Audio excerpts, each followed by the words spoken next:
జై శ్రీరామ్. సదాశివసమారంభాం శంకరాచార్యమధ్యమాం అస్మదాచార్యపర్యంతం వందే గురుపరంపరాం. నిన్న 5, 6 నాయనార్ల గురించి చెప్పుకున్నాం. ఈరోజు మనం 7వ నాయనారు ఎరిబత్త నాయనార్ అనే నాయనార్ గురించి చెప్పుకుంటున్నాం. ఈయన కరువూరు అనే నగరంలో ఈ ఎరిబెత్త నాయనారు పరమ శివభక్తుడు. ఈయనకి చిన్నప్పటి నుంచి కూడా పరమేశ్వరుడు యొక్క భక్తులంటే అమితమైన ఇష్టం. అలాగే వారికి సేవ చేయడమే జీవిత పరమావధిగా జీవనం సాగిస్తూ ఉండేవాడు ఈయన.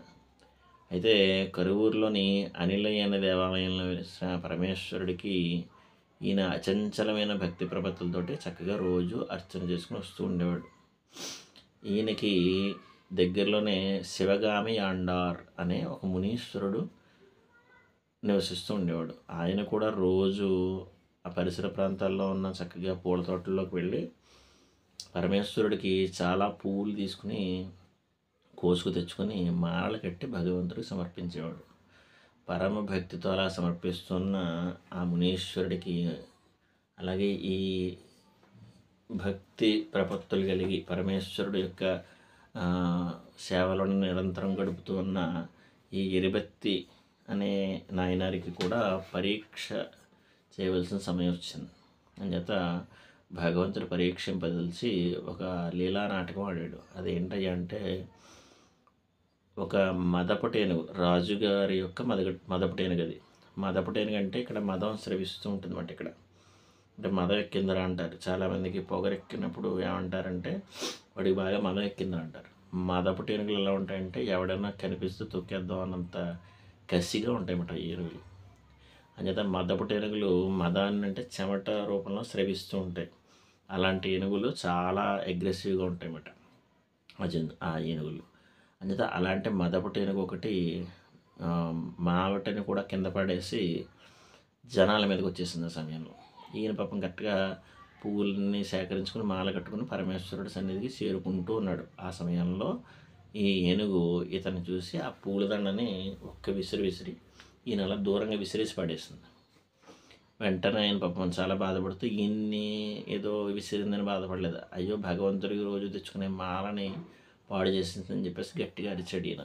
వెంటనే ఆ అరుపుని దూరంగా ఉన్న ఈ నాయనార్ గారు విన్నారు. ఈయన విని వెంటనే ఎరుబత్త నాయనార్ అని ఈ ఎరుబత్త నాయనారు విని ఎలాగైనా సరే ఆ పూలదండని పాడు చేసిన ఏనుగుని మనం సంహరించాలని వెంటనే ఒక కత్తి పట్టుకుని చాలా పరుగులు వెళ్ళి చాలా కఠినమైన మనస్కుడై ఆ ఏనుగుని వెంటనే కోసేసి సంహరించేశాడు. వెంటనే ఆ ఏనుగు పెద్ద పర్వతంలా నేల కొరిగి చచ్చిపోయింది. అప్పుడు వెంటనే మావటి వాళ్ళు ఇంకా ఇతర సైనికులు కూడా మా రాజుగారు ఏనుగుని చంపుతాం అని చెప్పేసి ఆయన మీదకి దండెత్తడానికి వచ్చారు. వెంటనే ఆయన తనను రక్షించుకోవడం కోసం వాళ్ళని కూడా సంహరించాడు. అయితే వీళ్ళని సంహరించాడు, సైనికుల్ని సంహరించాడు, ఏనుగుని సంహరించాడు, మావటిని సంహరించేశాడు. అయితే వీళ్ళందరూ ఆశ్చర్యకరంగా చూస్తారు. ఏంటి ఇంత కోపమా దీనికి అని చెప్పేసి అందరూ ఆశ్చర్యకరంగా చూస్తున్నారు. ఒక విధంగా ఏనుగుని చంపడం కూడా పాపం కదా. అందుచేత ఈ విధంగా చేసింది మంచా చెడు అనేది ఆయన ఆలోచించలేదు. ఆయనకి అంత కోపం వచ్చింది. భగవంతుడి యొక్క మాలని, భగవంతుడి యొక్క భక్తుడిని విసిరేటప్పటికి అది ఇంకేంటి అనేది చూడలేదు ఆయన. ఆ భక్తి వలన ఇవేవి కనపడలేదు, భక్తులు కొట్టుకుపోయినట్లేమాట. అందుచేత అలా ఎప్పుడైతే చంపేశాడో వెంటనే ఈ వార్త రాజుగారికి తెలుసు. రాజుగారు హుటాహుటిన అక్కడికి వచ్చారు.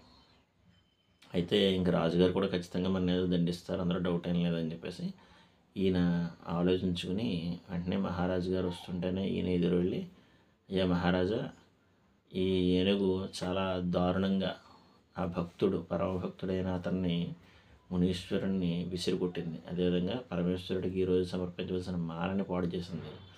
అంచేత దాన్ని చంపాను. అయితే మావటిది తప్పు, సైనికులది తప్పు. ఏనుగుని ప్రజలు వెళ్ళే దారిలో తీసుకెళ్తున్నప్పుడు చాలా జాగ్రత్తగా కంట్రోల్ చేసి తీసుకువెళ్ళాలి. అది చేసిందే నేరం అయితే ఆ ఏనుగుని చంపినందుకు వీళ్ళు నన్ను చంపబోయారు. అందుచేత నేను వాళ్ళని కూడా సంహరించాను. ఈ దుశ్చర్యకి మీరు దుశ్చర్యగా భావిస్తే మీరు ఖచ్చితంగా నన్ను దండించండి అని చెప్పేసి ఒక ఖడ్గాన్ని ఆయన చేతికి ఇవ్వబోయాడు. ఆ రాజుగారు ఆశ్చర్యకరంగా ఆయన వరలోంచి ఖడ్గాన్ని తీశారు. అప్పుడు మన చంపేస్తారు ఈయన అని చెప్పేసి ఈయన అనుకున్నాడు. కానీ ఆ రాజుగారు చెప్పింది ఏంటంటే, ఇది పూర్తిగా మాదే తప్పు.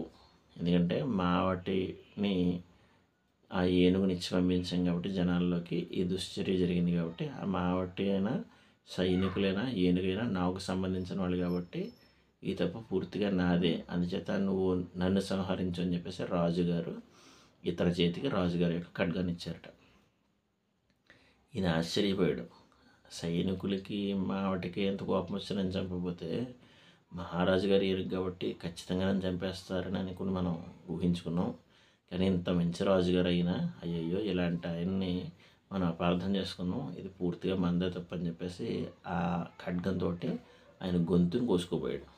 వెంటనే ఆ సమయంలో భగవంతుడు అదృశ్యవాణి రూపంలో పలికి, నాయన మీరు అందరూ కూడా చాలా భగవంతుని యందు భక్తులే, అయితే మహారాజు గారు ఎంత ధర్మ నిరతుడు అని తెలియజేయడం కోసం, అలాగే మీ భక్తి ఎంతటిది అని పరీక్షింపదలచడం కోసం మాత్రమే ఈ లీలా నాటకాన్ని నేను ఆడించాను.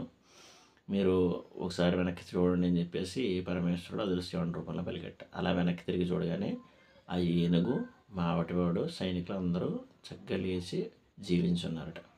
అది చూసి అందరూ ఆశ్చర్యపోయారట. వెంటనే మహారాజు గారి మీద, ఆ మునీశ్వరుడి మీద, అదేవిధంగా ఈ భక్తుడు మీద కూడా దేవతలను కూడా పుష్పవర్షాన్ని కురిపించారట. ఆ తర్వాత ఈ ఎరుబెత్తిన నాయనారు చక్కగా జీవితాంతం కూడా ఆ పరమేశ్వరుడు యొక్క సేవలో గడిపి చివరికి చర్మాంకంలో శివ సాయుధ్యాన్ని చేరుకున్నట్టు. ఇది 7వ నాయనారు యొక్క వృత్తాంతం. పరమేశ్వరార్పణమస్తు.